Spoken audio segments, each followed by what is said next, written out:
जब देश आजाद हुआ था तब हम सुसंगठित तौर पर एक सुई भी नहीं बना पा रहे थे। आज हम 3 ट्रिलियन डॉलर की इकोनॉमी हो गए हैं, लेकिन यहाँ तक पहुँचने में भारत के पुराने बजटों का बड़ा रोल रहा है। आज देश में सुई से लेकर चंद्रयान तक बन रहा है और हमारी टेक्नोलॉजी का पूरा विश्व लोहा मानता है। आज़ादी के बाद सैकड़ों बजट पेश हुए हैं, लेकिन आज आपको मैं ऐसे वो 5 बजट बताने जा रहा हूं जिन्होंने भारत के विकास में क्रांति ला दी है।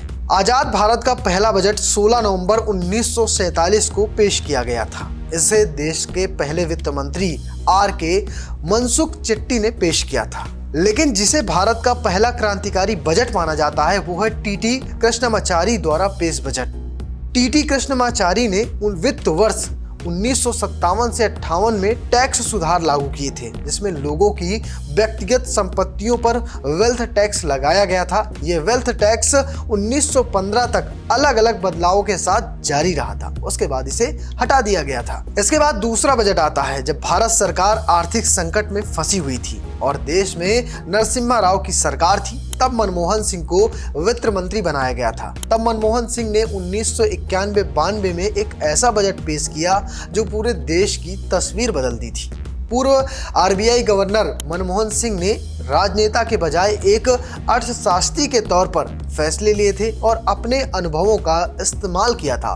उन्होंने इंपोर्ट और एक्सपोर्ट पॉलिसी पर आमूलचूल परिवर्तन किए थे। साथ ही कह सकते हैं भारतीय बाजार को पूरी तरह से दुनिया के लिए खोल दिया था। कस्टम ड्यूटी को 220% से घटाकर मात्र 150% कर दी थी। साथ में अगर बात करें एक्सपोर्ट के बढ़ाने के लिए तो उन्होंने कई सारे फैसले किए थे और इसी के साथ लाइसेंस राज का भी खात्मा हो गया था और इसी को आर्थिक उदारीकरण की शुरुआत कहा जाता है। और यहीं से भारत देश की कह सकते एक नई प्रगति शुरू हुई थी। ये तो था 91-92 के लिए बजट, लेकिन तीसरा बजट जिसे भारत के लिए सच में ड्रीम बजट कहा जाता है वो था 1997-98 का बजट, जिसे नरसिम्हा राव सरकार में ही पेश किया गया था और वित्त मंत्री तब थे पी चिदम्बरम। इसमें ऐसे ऐलान किए गए थे जिन्हें देखकर वित्तीय विशेषज्ञों ने इसे ड्रीम बजट का दर्जा दिया था। वित्त मंत्री इनकम टैक्स और कॉर्पोरेट टैक्स को घटा दिया था। इनकम टैक्स की अधिकतम दर को 40% से 30% कर दी गई थी। साथ ही सरचार्ज को हटा दिया था।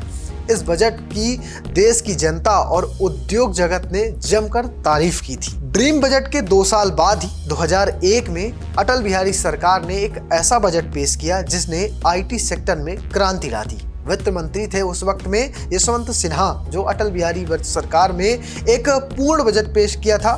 इन्होंने 21 चीजों पर कस्टम ड्यूटी घटाई थी। इनमें सबसे बड़ा प्रोडक्ट था वो था कंप्यूटर, यानी अब आप आराम से कंप्यूटर विदेशों से मंगा सकते थे। इसके बाद जो हुआ वो हम सब जानते हैं। आज भारत IT सेक्टर का कह सकते हैं बड़ा बाजार है और पूरी दुनिया इसका लोहा मानती है। ये तो था एक अहम बजट, लेकिन इसके बाद जब 2000 के बाद कई सारे बजट पेश हुए, लेकिन एक बजट आया 2017 और 18 के लिए। इसे वित्त मंत्री अरुण जेटली ने पेश किया था। इस बजट ने कह सकते हैं देश की ही पूरी तरह से तस्वीर बदल दी थी। इस बजट से पहले रेल बजट और केंद्रीय बजट अलग अलग होते थे, यानी रेल मंत्री रेल बजट पेश करते थे जबकि केंद्रीय मंत्री पूरा जो देश का बजट पेश करते थे।